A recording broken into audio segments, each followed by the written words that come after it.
I'm going to tell you a bit about the Norse mythology. Bedtime read, you ready? An ash I know named Yggdrasil, a giant tree covered with white mud. From it comes the dew that falls in the valleys. It forever stands green over the fountain of Urdr. From it comes the maidens vastly knowing, the three from the arcade underneath the tree. One is called Urdr, being, the other Verdandi, becoming, and the wood they carve, the third one scold, being. They lay the law, they arrange the lives of progenies, and lay down their fate. So,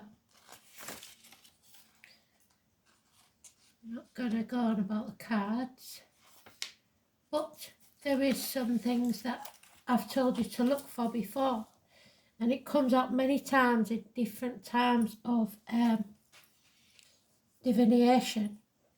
So in Nordic mythology, there are numerous animals, entities helping and serving the gods, or as active elements in the creation or destruction and subsequent rejuvenation of the world. There are animals living in the tree of life, the serpent dragon Nidhogger, who gnaws at its roots, the energetic squirrel Ratatoska, who carries messages from the bottom to the top, stags and birds, a hawk who sits between the eye of an eagle. They are the animals instrumental in Ragnarok. Two of Loki's children, the giant wolf Fenrisulfur and the serpent Midgardsormr, not very good at these, who seemingly holds Midgard in place. Nothing is as it seems when it comes to the mythology and its characters from the animal kingdom, and their symbolism can be read in a variety of ways. Perhaps the most obvious one is that we are one with the spirits of nature. Odin has his two ravens who bring him news, and an 8-legged steed, Sleipnir. Na also has a supernatural horse in her service, who can run through air and across water, and even transcend time. Fulla has her wild birds chirping secrets in her ear. Paw has 2 bucks who draw his chariot, which he slaughters for food, and reanimates regularly on his adventures. Freya has 2 giant lynxes constantly by her side, drawing her chariot, and is able to shapeshift and become a bird. So, these all seem to represent something. The presence of the animal kingdom in Nordic mythology is greatly open for interpretation. Birds seem to represent information. Wolves and dogs are forces of impediment, both feared and revered, as are serpents. And most all horses mentioned are supernatural, allowing for swift crossings between the worlds.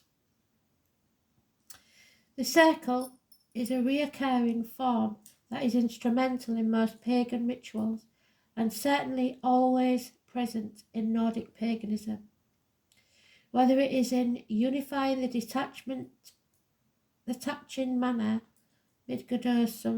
Midgardsormr, seemingly a monster, circles the world of humans and holds it in place, both protecting and terrorizing. Without it, the world might come undone, as it does eventually, when the serpent lets go of its own tail. Paul's magical belt, God makes him invincible when he circles himself with it, and Freya's Brasingarmen circle her neck protects her. Draupnir, the master ring of Odin, forged by the dwarfs Brokkr and Sindri, is a magical ring with the ability to multiply as 8 new rings of the same size and weight every 9th night, indicating an account of time passing in harmony with the moon cycles. It is important to mention how the world of Yggdrasil came into being. In the beginning there was a void or an abyss named Ginnungagap with Niflheimer and its frozen river systems to the north and the fiery Muspelheimer to the south. When sparks from the fire of Muspelheimer touched the icy water from Niflheimer, life was born.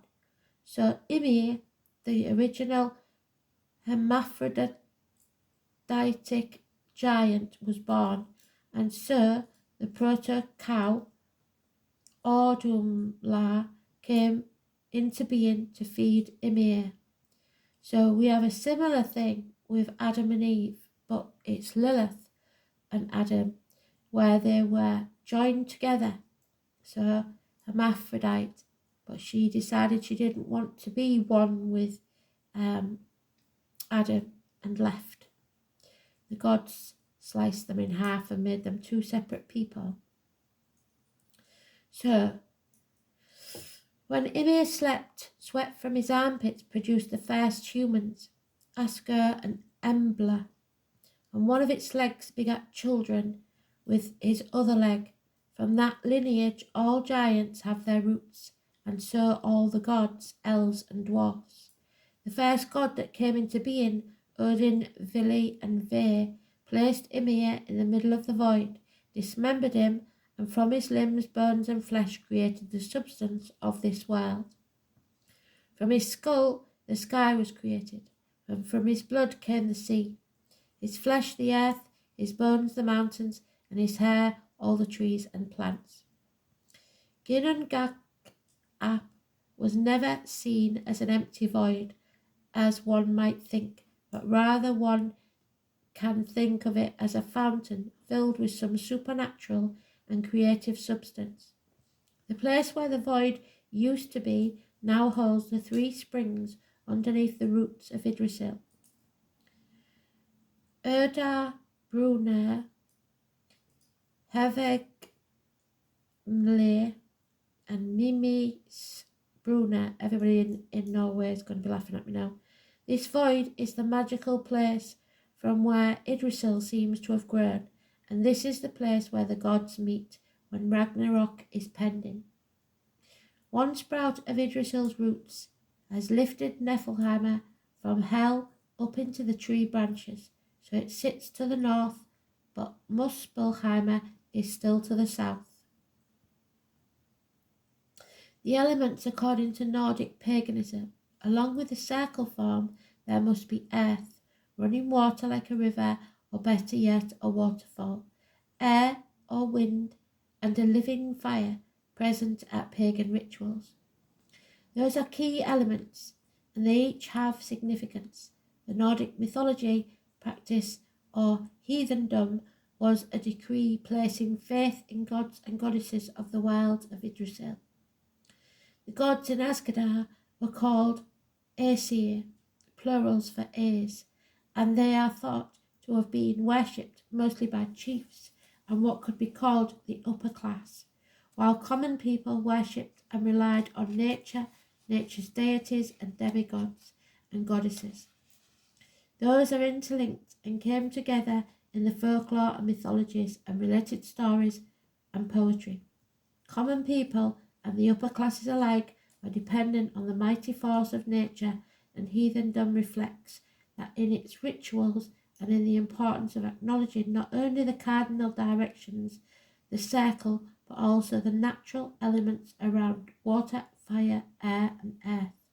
Water influences all growth and creation and encourages new life.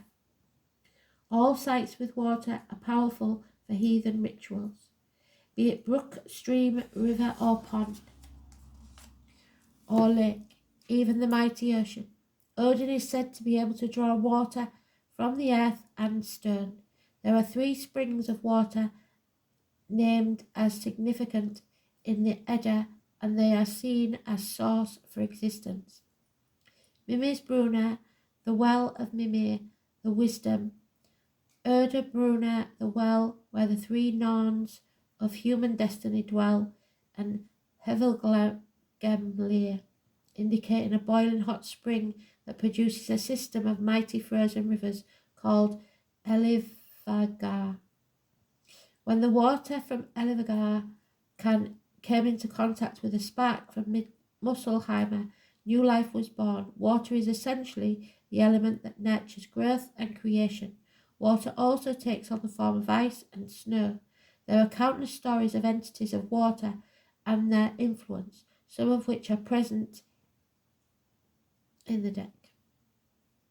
In the Edda, fire is seen as alive, an entity who is a sibling to the wind and sea.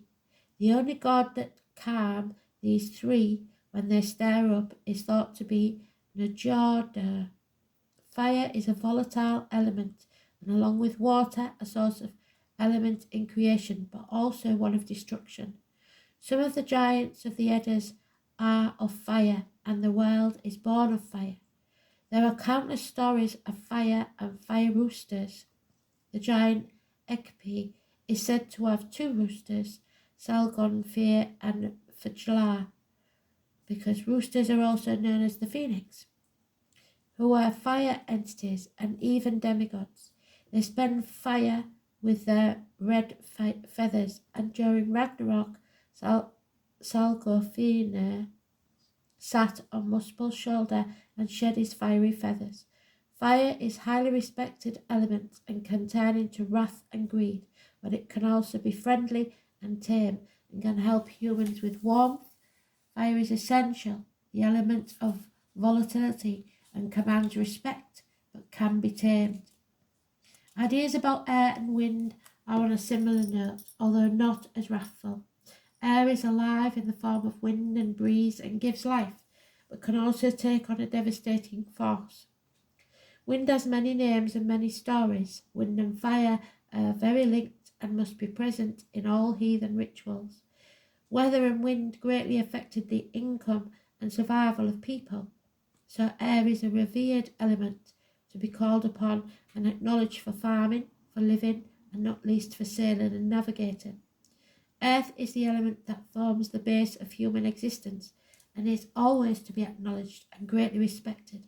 Earth was worshipped by the wise woman, and then they read and drew wisdom from the earth. The three Norns of human destiny maintain the tree of life by covering Yggdrasil with white mud. Earth is a nurturing element of life and old wisdom, and can obviously also take on devastating mood with earthquakes and fractures of nature. 9 is a recurring number throughout Nordic mythology. Odin hung himself from a branch for 9 days. Heimdall was 9 mothers, 9 of the gods survived Ragnarok, and the magical ring Draupnir is always the 9th ring, as he drips 8 other rings from it every 9th night, in keeping with the 27 days of the moon cycle. There are many more places in mythology where 9 is the key figure, too many to count here, but this is a good number to keep in mind when reading your deck. It is worth mentioning that the Nordic pagan rituals, the directions are important. For the strongest spread possible, it's best to find north and let the placement of Niflheim point to the true north. Let the placement of Asgardor point to the direction of the middle to the northeast. Midgard is the centre and Hel is the middle below in the southwest. Niflheim lies to the north, Jotunheim to the east, Muspelheim to the south, and Dvergheim to the west. Most all pagan rituals commence with acknowledging each main direction and recalling in the mind the significance of each placement, each direction. In Nordic paganism, the cardinal direction, the sky above and the earth below, are always acknowledged. During the Genesis, Ymir's skull was made into the sky, and the cardinal directions hold up the sky, embodied by the dwarfs named Nordri and Sudri, Ostri and Vestri, whose names are synonymous with the directions north, south, east and west. There we go. Yggdrasil. Norse Mythology. Thanks for listening.